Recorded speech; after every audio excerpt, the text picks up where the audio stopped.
On today's episode of This American Life, we'll be talking with dead people. My agent, Ralph Waldo Emerson, has put a lot of time into getting these ghosts to interview with us. They'll be discussing their definition of an American and how it affected them while they were living. They will share their regrets and offer advice for Americans who also think they know the definition of what an American is. I've always said, be yourself, not your idea of what you think someone's idea of yourself should be. But let's see what these ghosts have to say about that.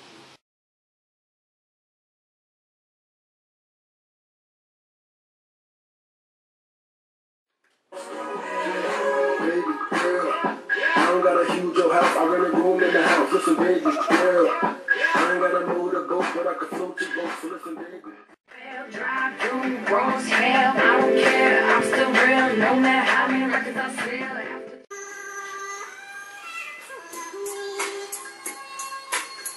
Yo, this one here goes out to all my players out there, man.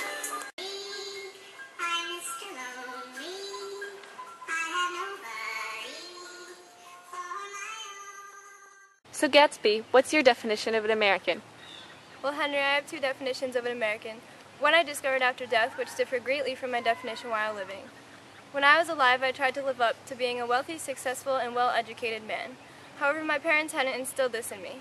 I had a modest upbringing, perhaps too modest. When I was but 17 years old, I saw something that would change my life forever, Dan Cody's yacht. It represented all the beauty and glamour in the world, and from that moment on, I strived to have what Dan Cody had, a successful and ambitious life. Winning Daisy's affection became one of my top priorities. Her voice was full of money, and she was the ultimate prize in my eyes. In order to be good enough for her, I changed my name, became involved in illegal business, and lied about my past. You said you had two definitions. How did it change? I was blinded by the false expectations of what I thought an American should be, and in striving to become an American, I was never more miserable. I lost touch with my parents, my past, and my true self. My death was premature. I took the blame for Daisy, who had hit Myrtle with my car, in hopes that she would leave Tom for me. Ultimately, she never bothered to call or even come to my funeral. I still don't know what the exact definition is, but it is definitely not what I imagined while living. I realized that my death could have been prevented if I only knew what I do now. I learned the hard way. I was living a lie. Thank you for talking with us, Mr. Gatsby. My pleasure, Henry, and please, call me James Gatz.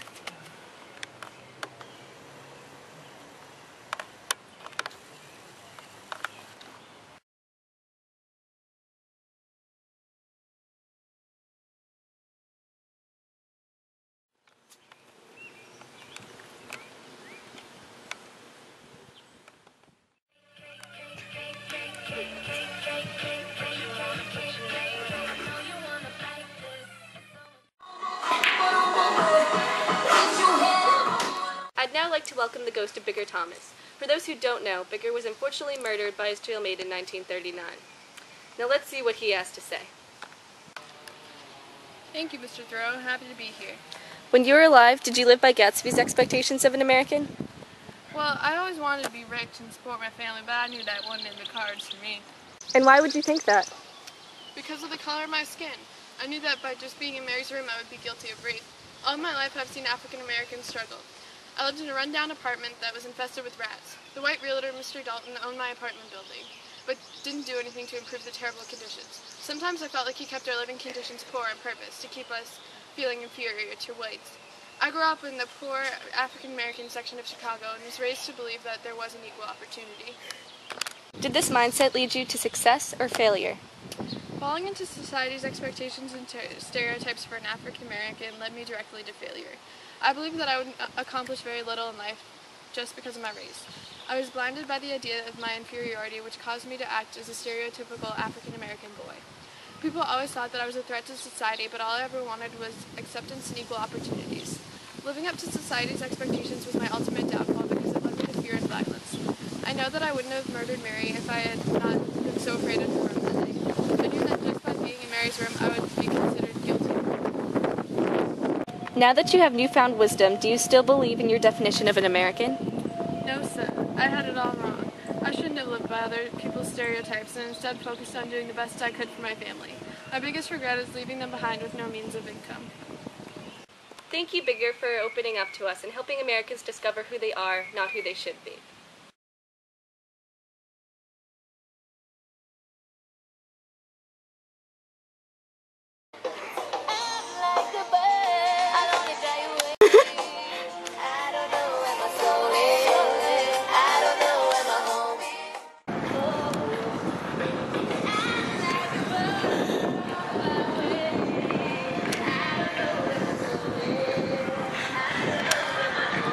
Next, we'll hear from Edna Pontellier as well as John Proctor.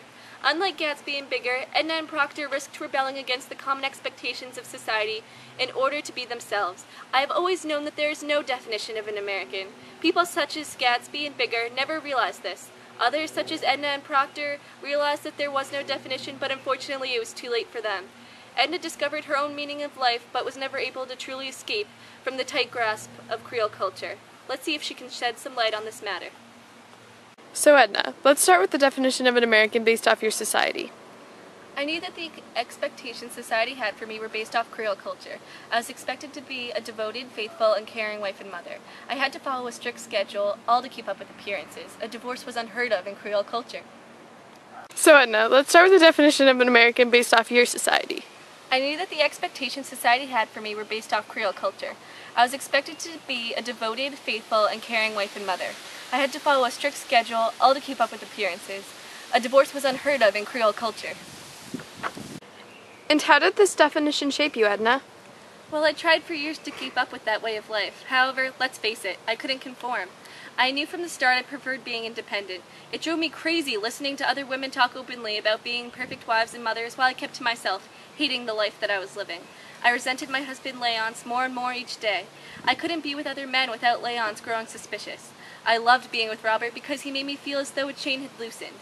While trying to live up to these expectations, I found myself drifting further and further away from who I wanted to be. I was at the end of my rope. How did this definition shape you, Edna?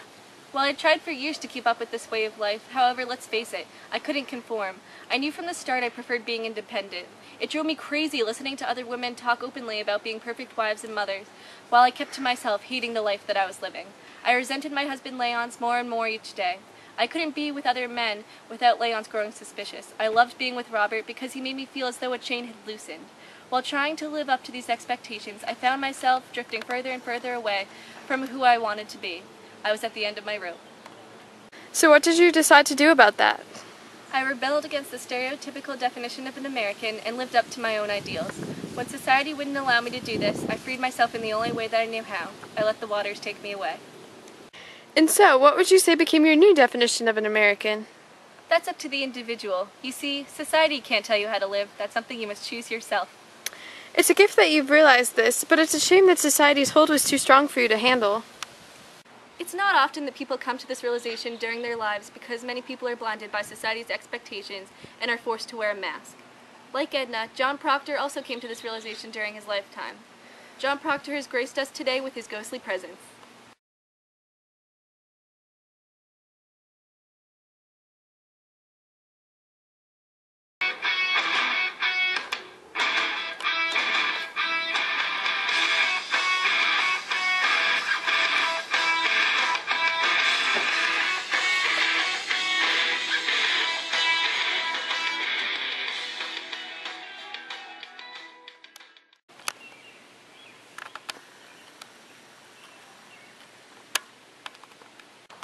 John, what do you think about Edna's ideas of what an American is? I had similar beliefs to Edna in that we both grew up thinking we had to follow the traditional path in our respective societies. In Salem Village, I was expected to be an extremely religious, conservative, and faithful husband and father. I believed in God, but not to the extent that it would control every aspect of my life. I think that being an American is living up to one's own standards. In jail, people all around me lied to save themselves, while others like Rebecca Nurse and myself stayed true to ourselves. We decided not to stand by confessing to something that we didn't do. In my eyes, it was our different opinions that made us Americans. I myself went back and forth with making the decision, but ultimately decided that my dignity was most important. Despite this, I could see why others chose to lie, for their family's sake. Do you regret following your own definition of an American? No, not in the least. In living up to my own ideals, I believe I have left a lasting impression on Salem Village. I strongly believe if I hadn't spoken out against the court, many more innocent people could have been killed. If it wasn't for people like myself who marched to the beat of their own drum, people like Edna would not have thought to break away from their traditional roles. Although many people in my society viewed me as an immoral rule breaker, I believe that I was a model American citizen. Like you, Henry, I saw something that needed to change and took the necessary steps toward a solution. I sacrificed my life because it was the only way to bring attention to the issue in Salem Village. Paying the price of my life doesn't bother me because I knew if I had given up my dignity and confessed, I would not have been a good father to my children or husband to my wife. Therefore, I have no regrets. My wife even said in my dying hour, "He hath his goodness now," which in my eyes seems like an approval of my decision. So looking back on your life, would you say you have the same definition of an American now?